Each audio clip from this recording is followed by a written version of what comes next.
Good morning, everyone. Good morning. Bonjour. Bon dia. Assalamu alaikum. My name is Ibrahima Cheikh Diong from the beautiful country of Senegal.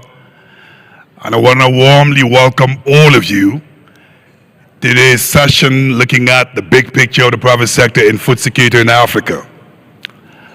I am the special representative of the president of Badaya, and as of last week, I was the United Nations Assistant Secretary General running the African Race Capacity Group, which is an organization that belongs to the AU and the United Nations. Now, over the past couple of days, we had conversation about the opportunity of food security in Africa. We have listened to people share with us findings from studies. We heard about the innovation that Africa is involved in food security.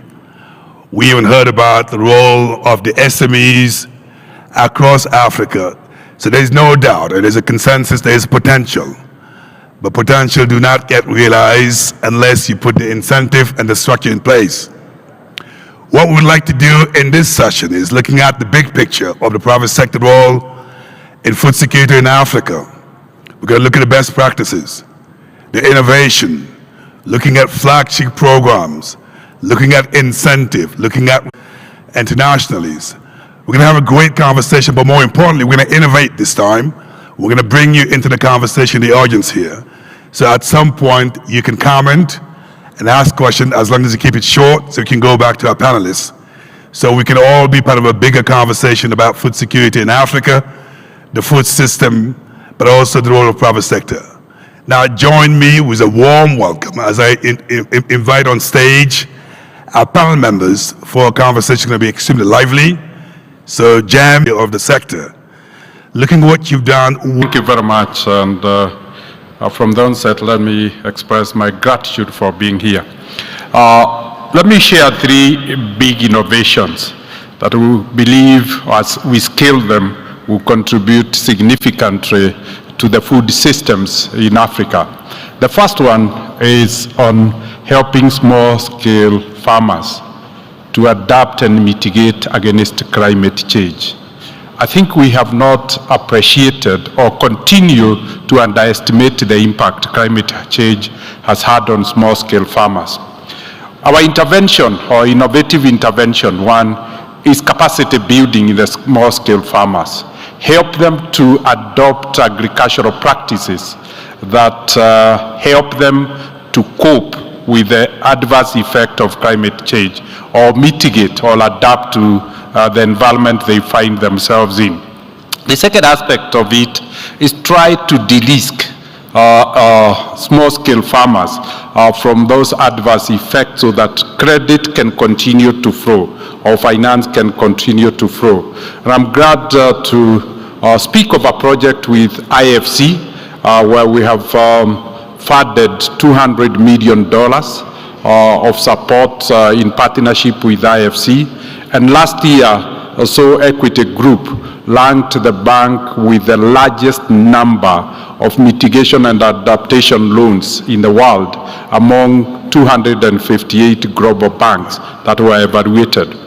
The second aspect of it is recognizing that dependence on rain-fed agriculture is a major risk of production.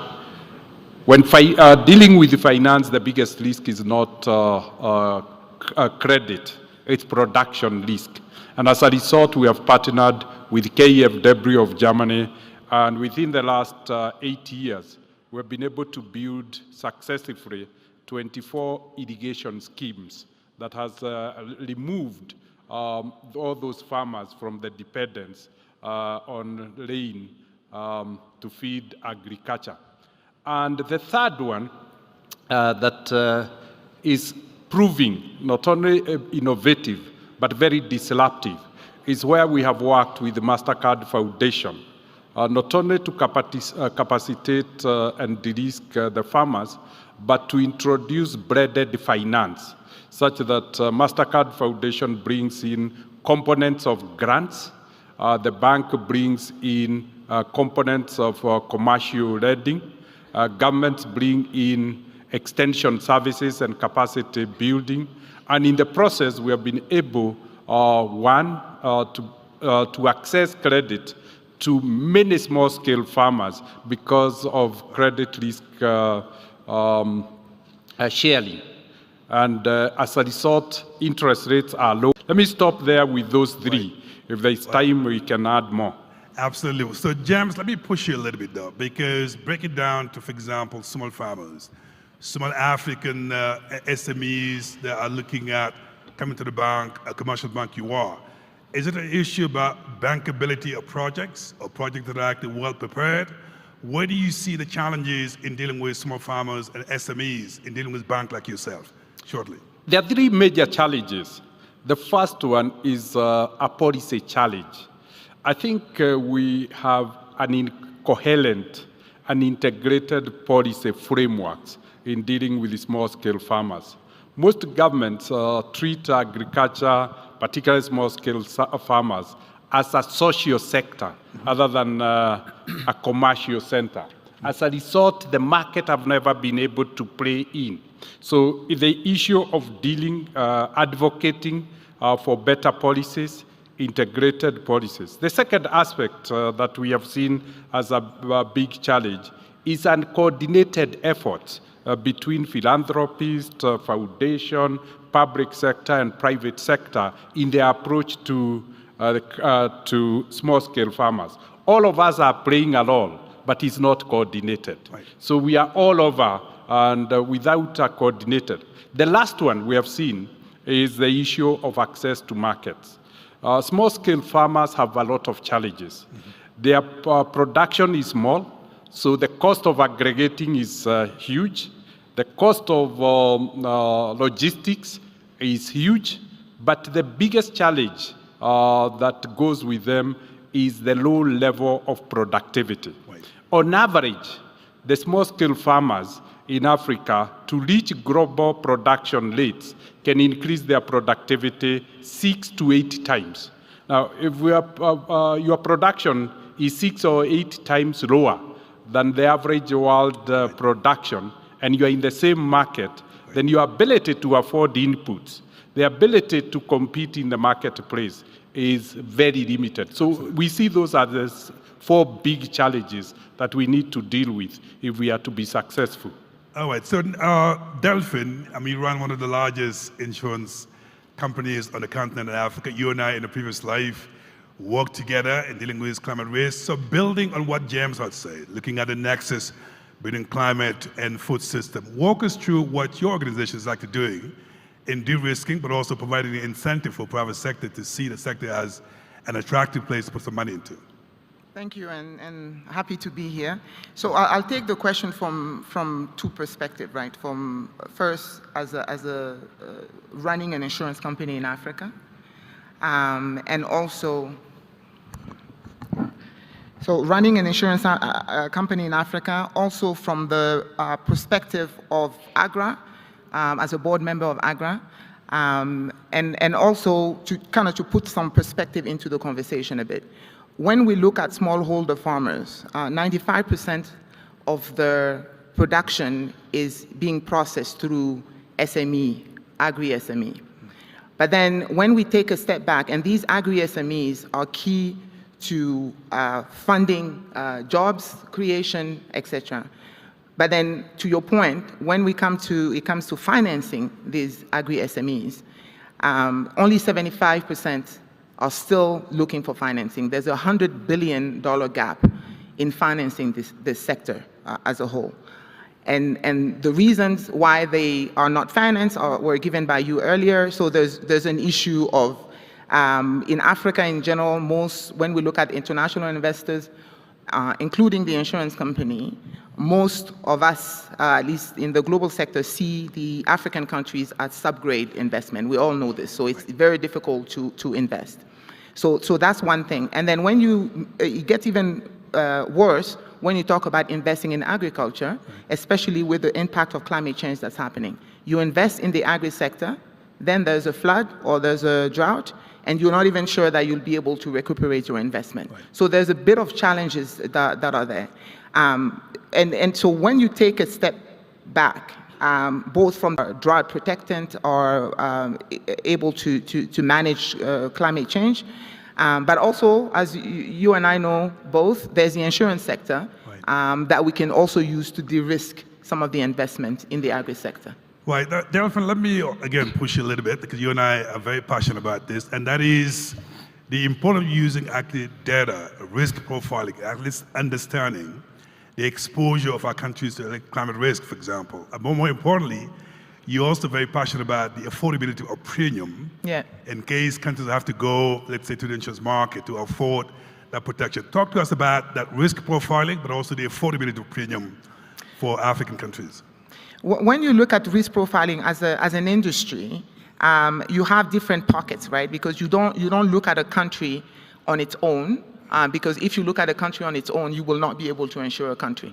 You look at my own country, Burkina Faso, which is a Sahel country, which is quite affected by drought year after year. So it's important to first make sure that in case there's a climate crisis in the country, that the country is able to manage the funds that will come to them. And this is where you and I used to work on quite heavily. So it's important to make sure that the market has the adaptation, that they are ready to deploy the funds in case there's a drought. But also from a risk profiling point of view, it's important that we diversify the portfolio, right? So a drought in Burkina will not happen at the same time as a drought in Southern Africa, for example.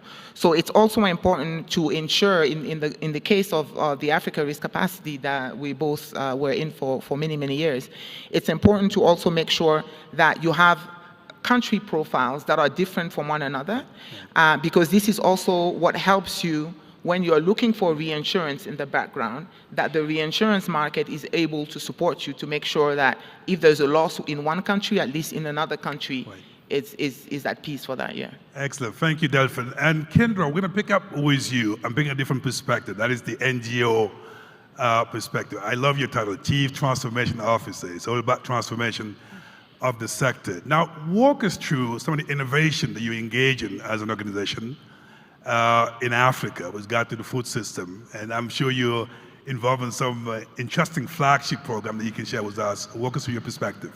Indeed, thank you. Thank you for having me here today. I'm honored to be part of this esteemed panel. Can you just get your microphone closer so we can hear you. Is that better? It's better. Great, thanks. I'll build on some of the points that my fellow panelists have made and focus on the importance of MSMEs in the food system. MSMEs purchase 85% of the food in Africa and handle 85% of the food that's consumed. But they've been underattended for many years when we've talked about food systems and food security. So among the more recent innovations in this space, I think, is a focus on MSMEs and helping them grow and become the anchors of our food systems that we need them to be.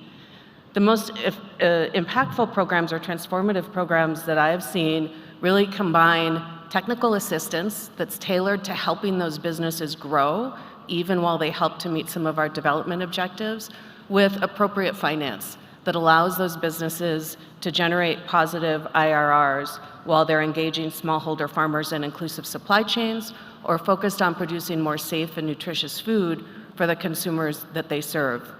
So that combination of tailored technical assistance with appropriate finance, I think, is an innovation that's emerged over the last couple of years, is getting more and more attention, and I want to continue to encourage. The second innovation that we're seeing more is a focus on food systems as a whole. So moving beyond a focus on specific value chains or specific nodes in the food systems like production exclusively. And that is work that is really important to increasing the resilience of the food system and de-risking investments. And in that space, we think really about 3 levers for improving resilience: trust, transition, and technology. Improving trust between all of the actors in the system and across the public and private sectors and civil society so they can collaborate together more effectively. supporting the transition of smallholder farmers to more regenerative production that's climate resilient, both for the security of their livelihoods as producers, but also for the security of our food supply. And then thirdly, technology. The emergence of so many new digital tools and digital platforms, and then the application of those is absolutely critical to improving the efficiency and connection of the very fragmented markets in which we operate.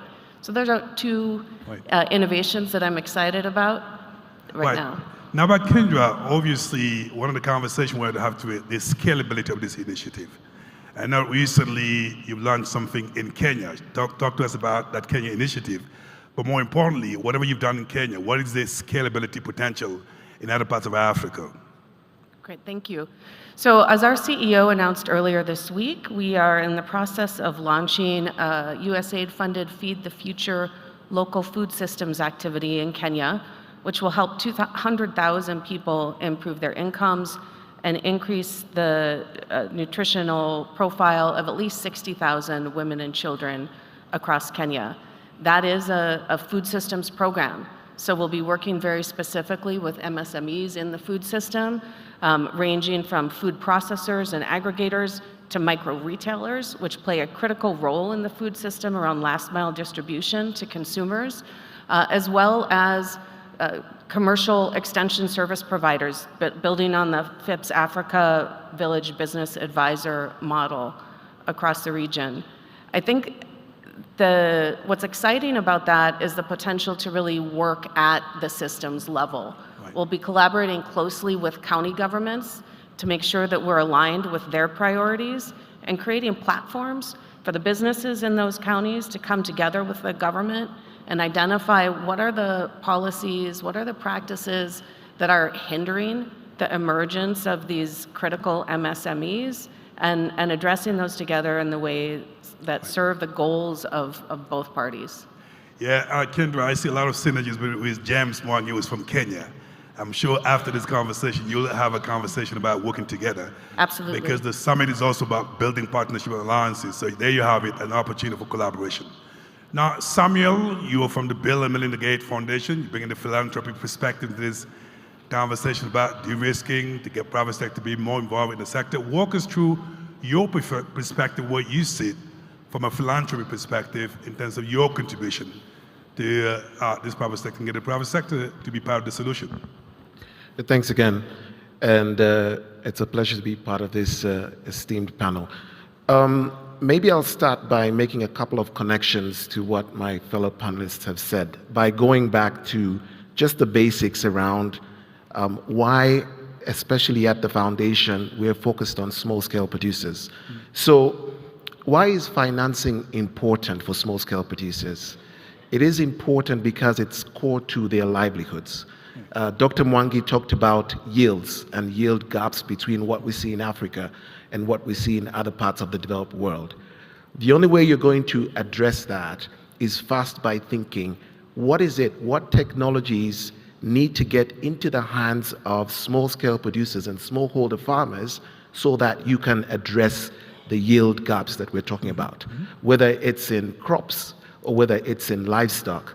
So part of what the foundation funds, 65% or so of our resources goes towards those kinds of technologies that not only seek to enable small-scale producers improve and increase productivity and yields, but also adapt to climate change, as was highlighted earlier, right? So with longer droughts, with more. The second issue here is that it is the demand for financing in the sector is enormous.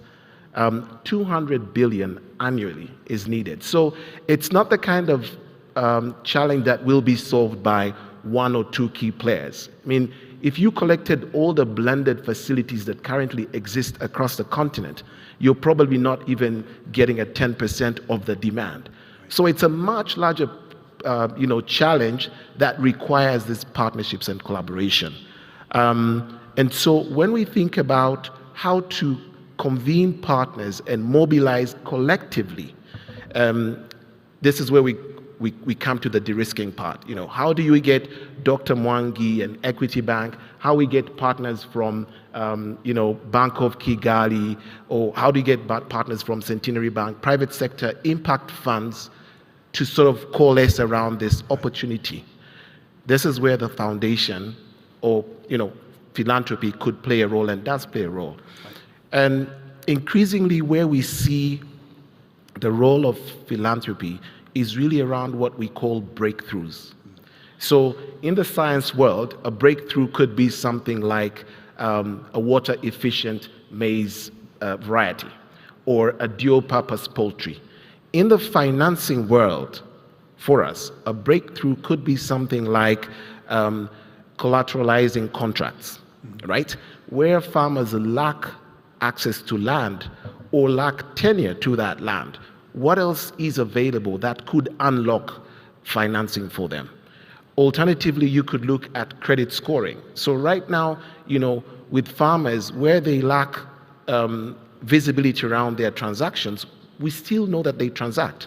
Right, so I'm excited that we currently have a partnership with Equity Bank, for example, where we're looking at leveraging some of these transactional data and non-transactional data.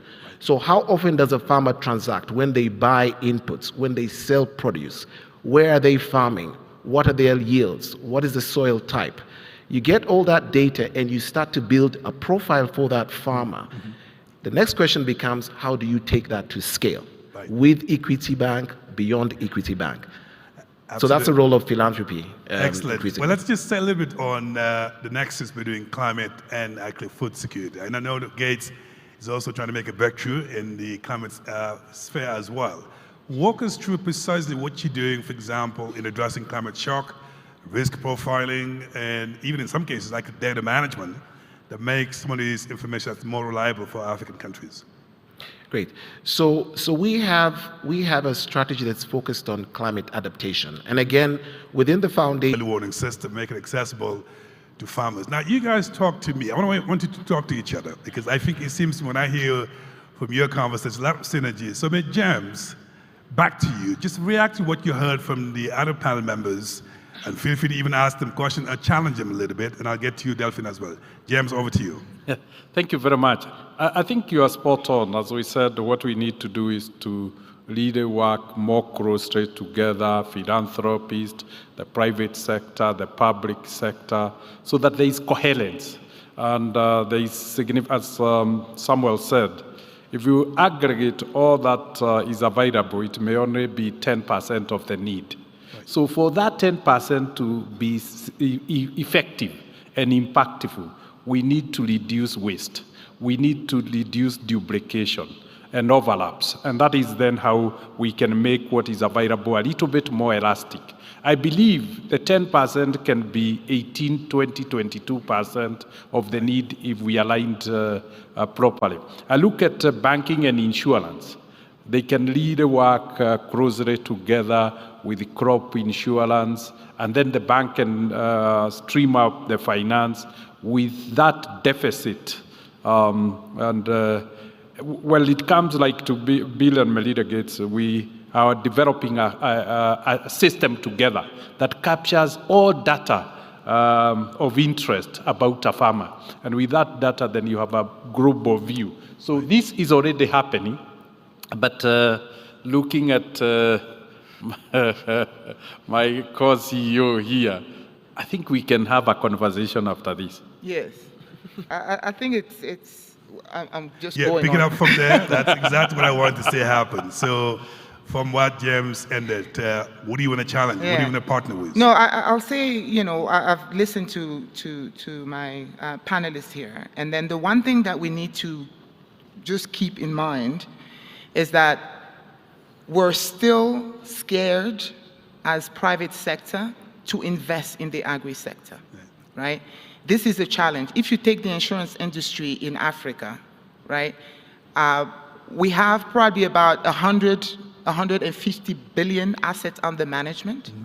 And I've said this before, quite a large amount of that sits in cash. Why does it sit in cash? Because there's no vehicle where we feel that we can invest safely. This is where blended finance comes into the picture. We cannot just rely on philanthropy. The Gates Foundation is doing incredible work on Agra with us. With some of the challenges that we are facing, they are putting in their money, they are putting in their time, they are in it to the trenches with us at Agra. But philanthropy alone and development financing alone cannot do that.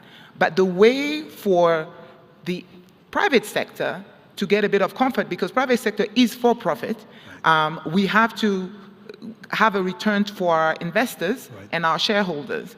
And the only way to encourage private sector to put in this large amount of money, so we're talking only Africa for now. When we took globally, the European bond market in the insurance industry, they invest 97% of their assets, which is trillions, in the developed market. Only 3% comes to us. And us meaning the developing countries, which includes Africa. So the 3% is shared between Africa and everybody else, right? But the only way to de-risk it is to say, can development finance take some of the risk? We at Allianz, we work quite closely with the KfW, for example, where we've created what we call the Africa Growth Fund. It was about 200 million fund, where the first losses of this risk goes to the developing financing agency, and then the insurance company comes in after that. So we need to see insurance in two assets.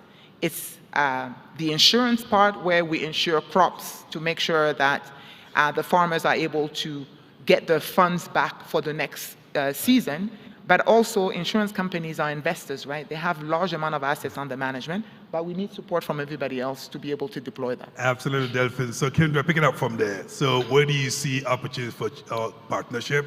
What do you want to challenge? What do you want to question? Where do you see the next step in actually teaming up with all these creative ideas I'm hearing on stage? Yeah, thank you. I think that the investments that we're seeing in technologies and opportunities for smallholder farmers to become more resilient are absolutely critical. That type of research is needed. We need new seeds. We need soil testing technology that can be used on the ground in the farm field, but that needs to be operating in a way that allows farmers to grow their yields and grow their incomes at the same time as that they're becoming more climate resilient. We need to support a just transition in that process.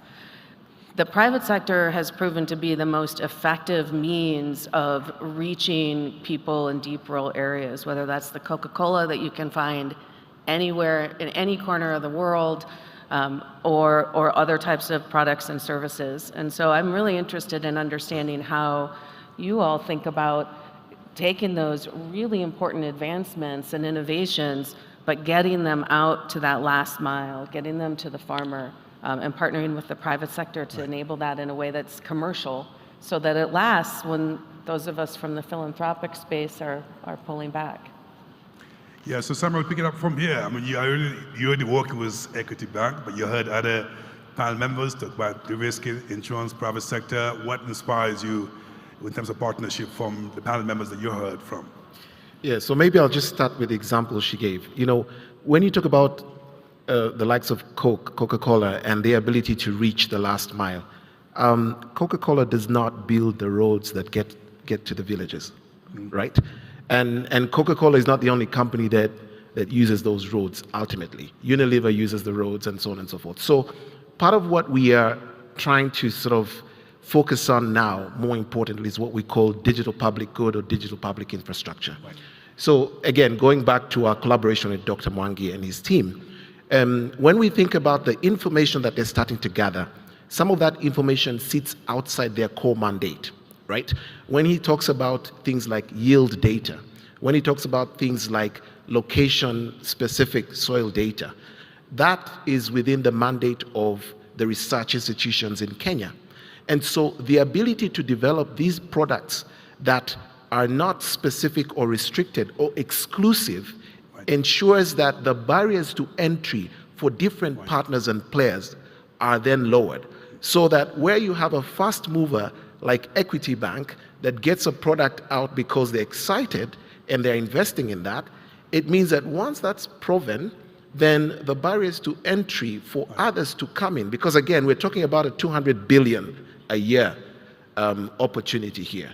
So that's where we think that philanthropy needs to be focusing even more, where we're developing this digital public infrastructure and digital public good that serve the interests of our collective good. Excellent. I did promise to get some questions from the audience. I know we have microphones circulating, so if you could just state your name and keep your question as short as possible so we can go back to our panel members so they can react. I see a hand there on the left side. If there's a mic, we're going to try to keep it gender balanced a little bit because I see a couple of guys raising their hands. And so if you could just get the mic to that side, the first person, well, go ahead.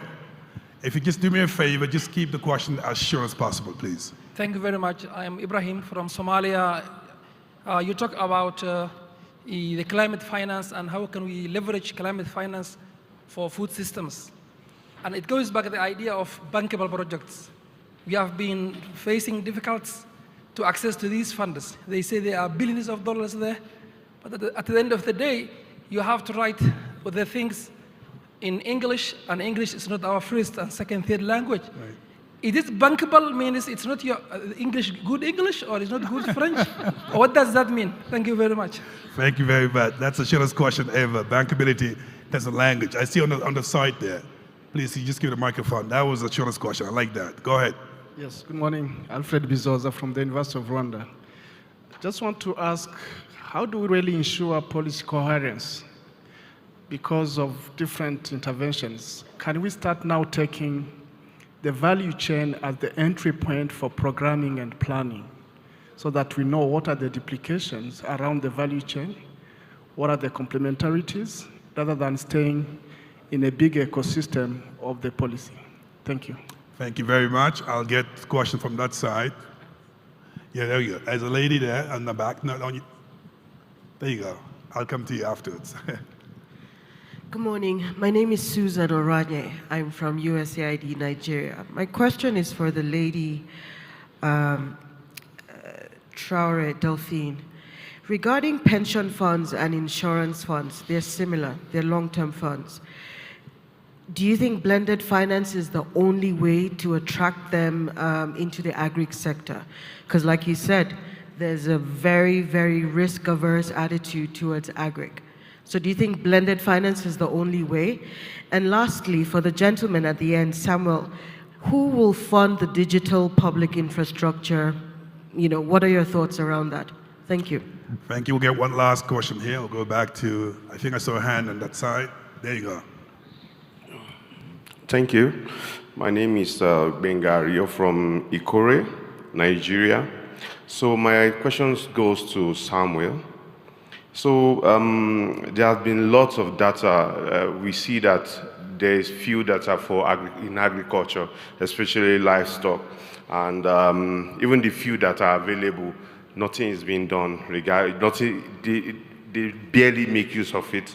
So in what ways can development partners support the creation and strengthening of data ecosystem and infrastructure to ensure that public sector stakeholders recognize and utilize the value of data in enhancing agricultural productivity and also resilience? Thank you. Excellent. All right. When I used to do this for a living, I remember all the questions I read in them. Let's see. Question number one is about the bankability of project, looking at the challenges in terms of the language. The second question about looking at the value chain as a general in terms of de-risking. The third question is looking at blended finance, but how do we make it actually attractive for pension fund? Also the digital infrastructure, how do we invest more in that? And data resources and data management is extremely important.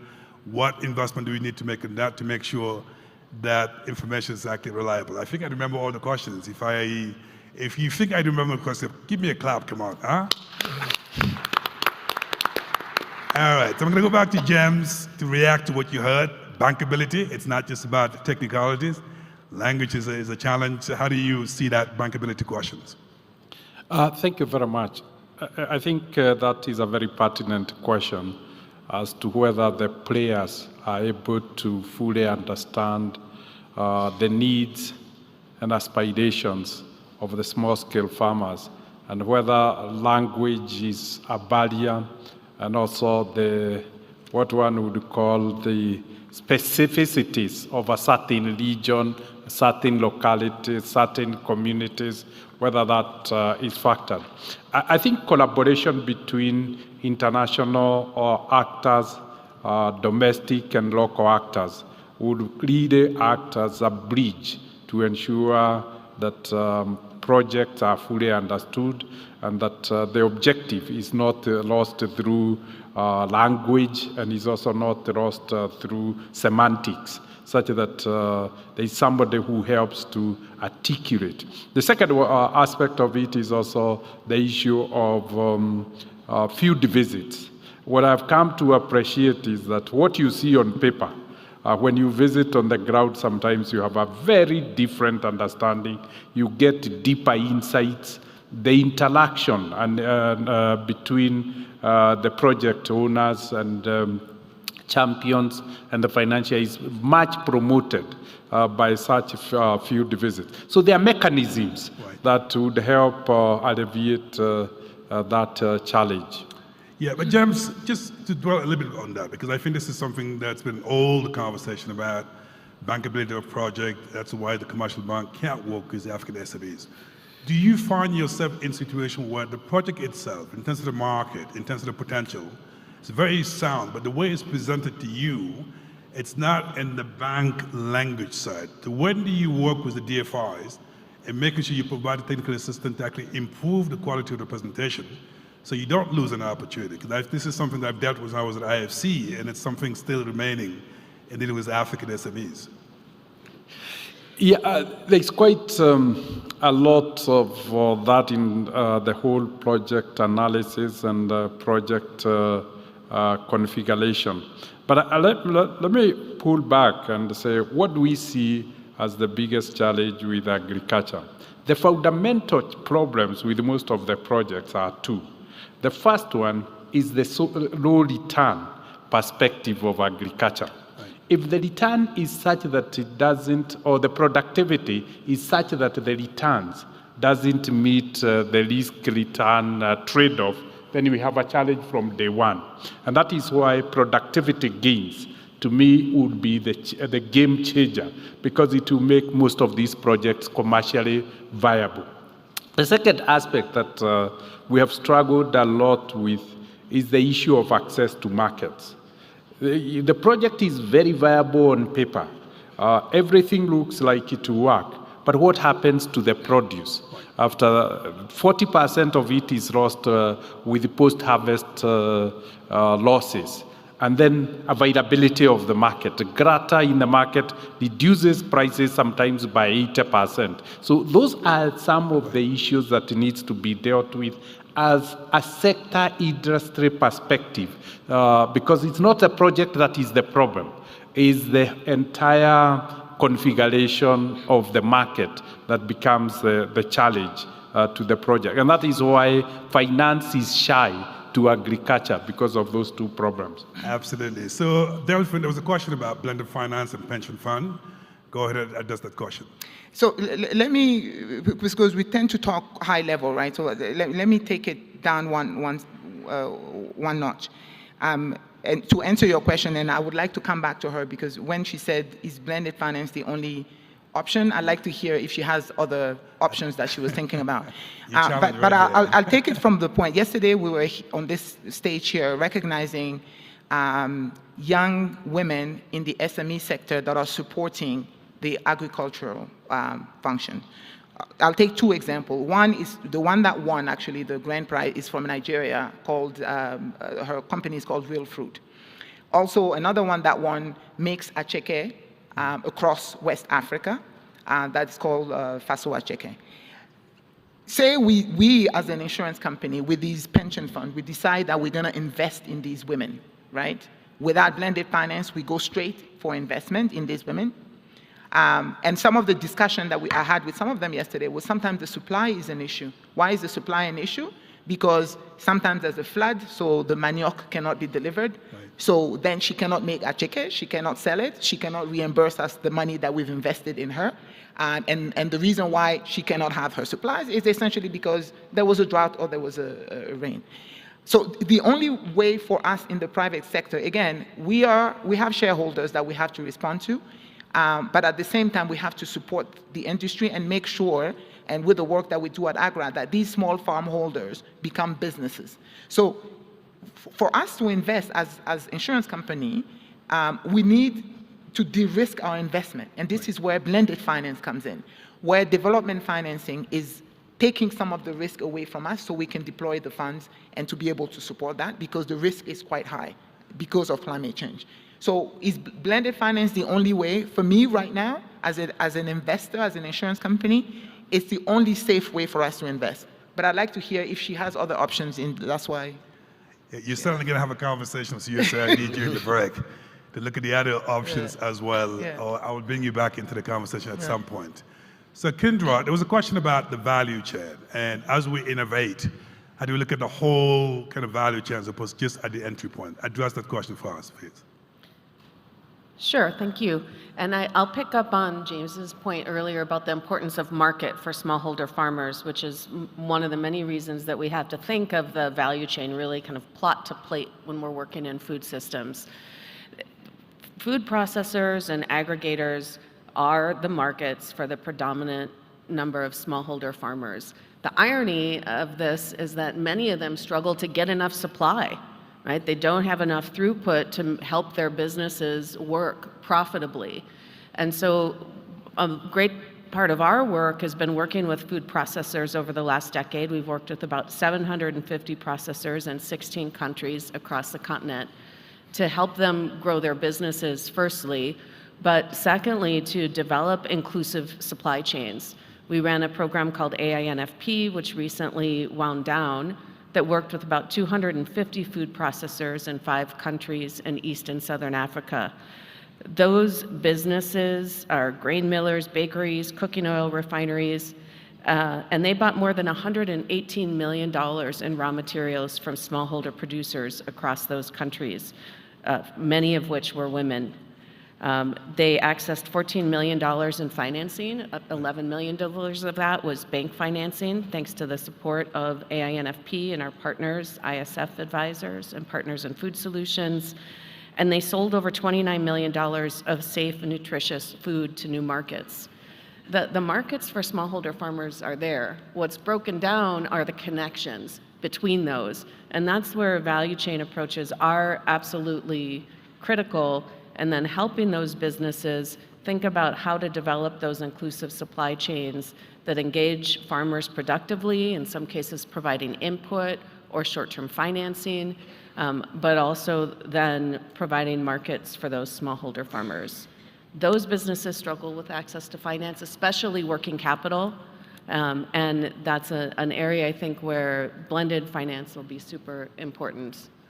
Thank you, Kendra. Now, Samuel, in my previous organization, we've actually conducted just recently a state of the natural disaster on the continent. What we realized in that study, not only the extreme weather conditions are getting worse, not better. And on top of all that, we got 66% actually of more flood happening across the continent. Drought follows and tropical cyclone with all the economic losses and the human losses that you know. One thing that comes consistently about data. So to that question about data management, risk profiling, how much investment are you willing to actually put in there so that we can mainstream early warning system across Africa so that policymakers can make informed decisions based on data, not just in generalities? Yeah, thanks for that. So to the question on data, clearly, I think there needs to be, and there increasingly is, an appreciation of the need for quality data across the board. So it's not just the responsibility of, philanthropic partners, but even at a national level, the ability to make decisions, is based off of the availability of data and good data, right? So I think in part, the role of philanthropic organizations like the Foundation and others is to build the capacity of national partners, first and foremost, to build these data infrastructure. So for the ag, and it's not just, by the way, in agriculture, it's in other sectors as well, right? It's in health, it's in education. So national partners, beginning with governments, realize and appreciate the need for this data. The next question is, how do we work together to ensure that we are putting in place best-in-class data infrastructure that enables us to capture this data, if possible, real-time, and ensure that this data is available and accessible to all the key actors that need to make decisions based off of that data. So, you know, when we talk about the lack of data, I think it's more around, you know, where that data sits. I mean, when I was in the bank, they used to say, you know, there's no data on smallholder farmers. But smallholder farmers were transacting. They were buying inputs. They were selling produce. It's just that that transactional data was sitting in a place where formal systems were not able to capture it. Right. So when you have innovations like M-Pesa, and you have innovations like payments, digital payments, it means that if a farmer is transacting, you're able to capture that transaction now on a formal platform. Right. So again, it's appreciating the need for investing in this and acknowledging that it's not just the responsibility of one actor. Right. But I wanted to very quickly go to the next question, which was around the digital public good. So the digital public goods, again, appreciating what that could unlock is important. An example of a digital public good is a digital ID. A digital ID, for example, in Rwanda you have a digital ID. In India you have the Aadhaar. That is the foundational piece for every single individual. The ability of the government to deliver a service to you is dependent on their ability to identify who you are and verify that you are who you say you are, you stay where you say you stay, and so on and so forth. So in agriculture, for example, when you have that foundational piece, you're then able to build other services on top of that. So in Rwanda, you have a system called the SNS that distributes inputs and input subsidy. That system is built off of the national ID and other digital infrastructure like land records. So the folks in the Ministry of Agriculture are able to identify who says they're farming where, what are they farming, and do they qualify for a subsidy or an input based off of a digital ID. So the digital ID, I think the World Bank, for example, is investing in the ID4D and other partners as well. But when it comes to a specific use case like ag, we leverage that, right? So I hope that answers the question around digital ID. I don't know about you, but I'm loving this conversation. It's extremely pragmatic. We talk about some solutions as just the problem, but unfortunately we have to wrap up at some point. But the conversation doesn't end here. You can certainly grab any of these panel members and talk to. So James, I'm going to start with you. And as just a takeaway from this conversation, what would be the message you want us to retain? What are some of the big ideas you want us just to retain from this conversation? I think there seems to be a consensus that we have to solve the problem of productivity of small-scale farming for us to be able to commercialize small-scale agriculture and to allow it to play its rightful place in African food and agricultural systems. The second one is that it will be important for us to think about markets such that we don't raise productivity, we don't, and then fail to provide the farmer with a market for the increased produce. And that can be done in two aspects.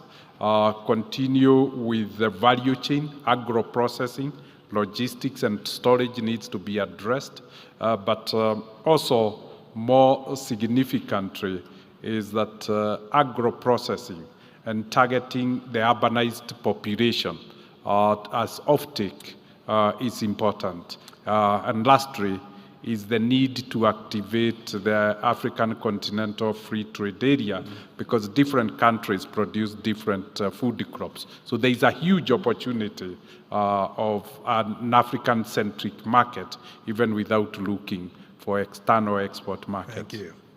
And Delphin, what will be that big idea, that suggestion, that recommendation from this conversation? I said our big takeaway has been that we need to have a coordinated effort between private sector, philanthropy, development banks, etc. But I think sometimes what's missing in the conversation is the government of the countries, right? We tend to have all these solutions for one country and for another, but it's also important that we have the ministers of agriculture, the minister of finance of these countries that are part of the conversation on a day-to-day basis. So we're not sitting there, importing our views on the country and what we think is good for the country. Excellent. Thank you, Delphine. What will be that one idea, that recommendation from this conversation? Strongly endorse what both of my fellow panelists have said, and I would add the importance of blended finance and all of the different actors that are at the table to think about what those instruments might look like. There are many interesting instruments in that space, but there's a need for more of them that can reach down to smallholder farmers and to the small businesses that are helping them access markets. Thank you, Samuel. Last but not least. Yeah, I think for me, I'm excited that I've had at least 3 or 4 of us mention the word risk and insurance. Right. I think without appreciating what that risk means for access and unlocking capital, I think we'll continue talking about this, superficial solution. So I had Dr. Mwangi talk about insurance and bundling insurance with credit. And I think it's important to understand whether we're talking about the farm level or national level, increasingly, especially with the impact of climate change, we have to think about what happens to a farmer when these shocks happen, and what do we provide that enables them to continually recover and reinvest. And that means solving for that risk. Absolutely. So we need to invest more in productivity. We need to increase access to market. We need to support the continental African free trade. We need to bring government onto the table as we discuss and coordinate all these actions. Third, we need to leverage blended finance so we can actually increase access to capital. And last but not least, we also need to address the nexus between climate and food security so that we can actually tap into the fullest potential of the African private sector in food systems. So join me in giving a big round of applause to our panelists. Well done, guys. Let's take a group picture here before I call upon my next moderator to take it from here.